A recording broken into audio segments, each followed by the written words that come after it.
To learn about the off-grid lifestyle and to be inspired to live your dreams, click subscribe so you don't miss anything.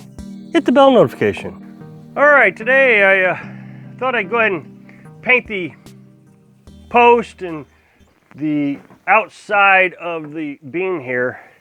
We're supposed to go grocery shopping today. And I try to plan everything out. This is important if you're going to live off-grid, actually. I try to plan everything out for shopping days. We go about once a month.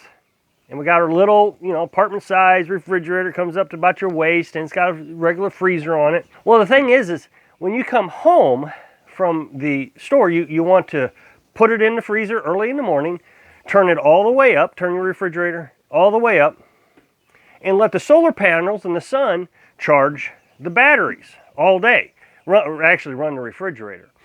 That way, at nighttime, you can turn it back down and it cycles on and off as normal, and the meat's mostly frozen. If you try to run your refrigerator all night over on the batteries, you wouldn't have enough batteries to freeze it. You try to pick sunny days. Carolyn wanted to go yesterday, as a matter of fact, but it was raining, so we decided to wait till today. Well, I ordered a package. I ordered chains for the tires on my lawnmower so I get better traction. Well, the UPS guy said he won't leave it here. I don't actually know what he would do with it. I guess, does he bring it out the next day? But it doesn't matter. He said he wouldn't leave his the packages here. So I have to be here when he's here. So they were supposed to be here like Friday or next Monday. That's what it said, it gives you a date range. This is Wednesday. Well, last night, after we'd already made the plans to go shopping, today, UPS sends an email, says your package is arriving early. Well, actually, Amazon sent it. It said, it's arriving early. Great news! It's arriving early. So, well, normally I guess that is great news. Except I wasn't ready for it. So then UPS said they're bringing it out today. I mean, that just shot the plans of grocery shopping. But we still have to go grocery shopping because we're out of food. So what we're going to have to do tonight is we'll have to run the generator all night. I have done that before, running it throughout the night. And it's actually not bad to do that occasionally. Lead-acid batteries don't actually get a good charge if you're using them the same time you're trying to charge them. So the charge controller does a really good job charging the batteries.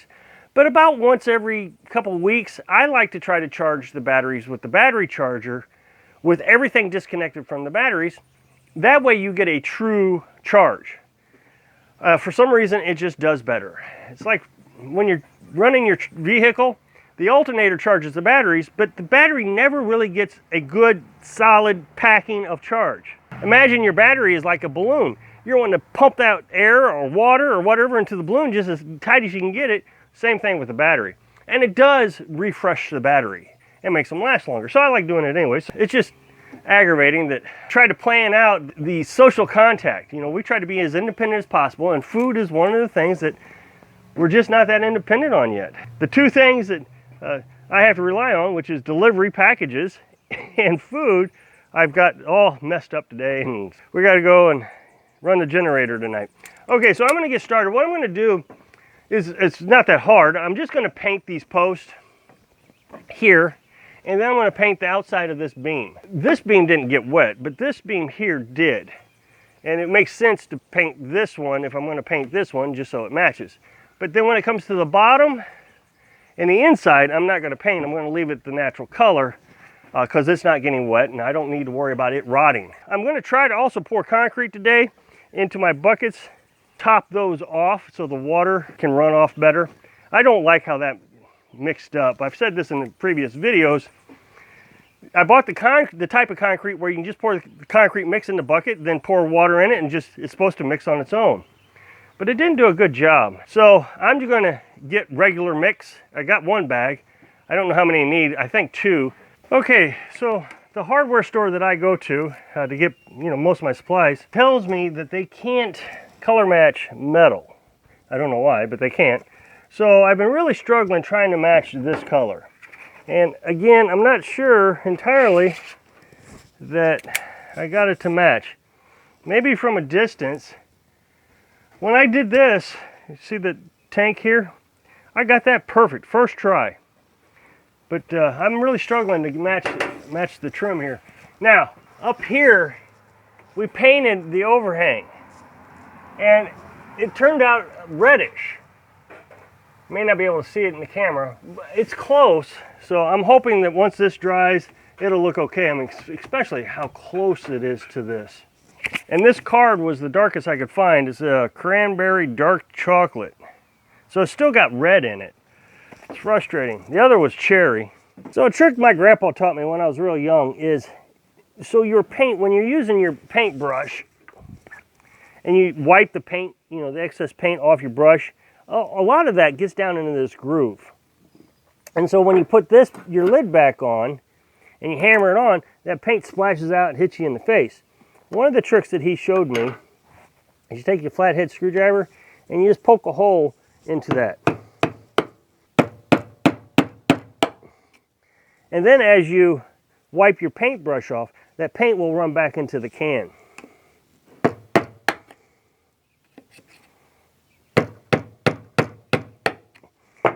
And then when you put your lid back on, those holes don't interfere with anything. It still seals up just fine. I'm just as bad as anybody else, I guess. Or I don't know, maybe I'm terrible. I always have a hard time remembering to clean my paintbrushes. What I do is I end up sticking in a coffee can of water, and then it sits around forever. And it does keep it pretty loose. It doesn't just dry real hard. But they always look nasty. Well, this one was pretty nasty. It had clumps on it, so I took some gasoline and I was able to clean it out really well. It did a great job.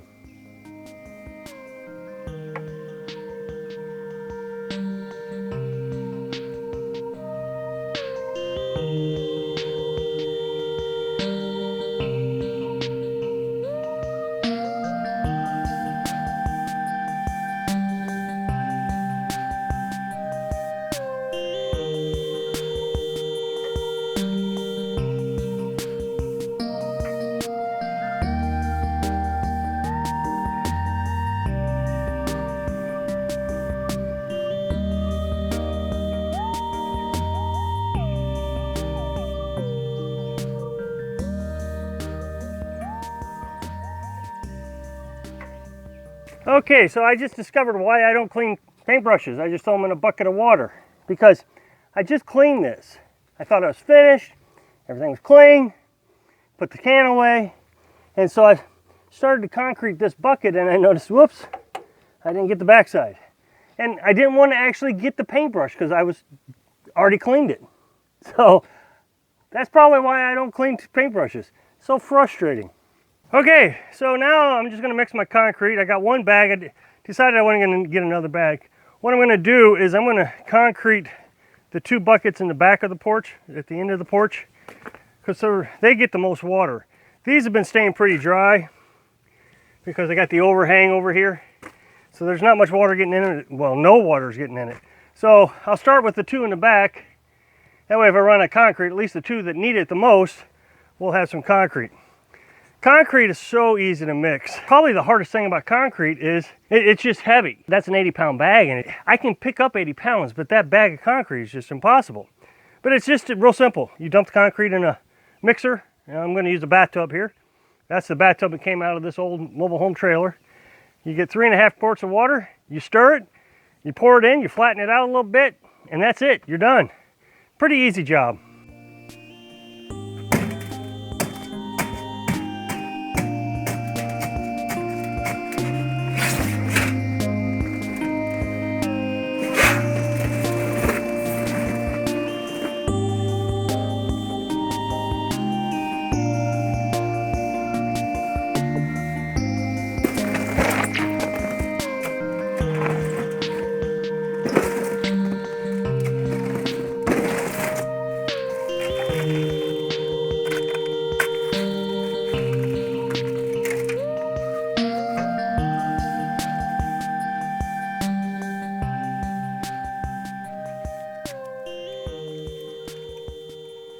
Okay, so I got it painted, and it's definitely not the right color, but it's hard to tell when you're not looking at the house. Over here, it looks brown. It looks fine over here, but as soon as it gets up against that trim, you can tell a difference. Carolyn came out and looked at it. She says, fine, I like it.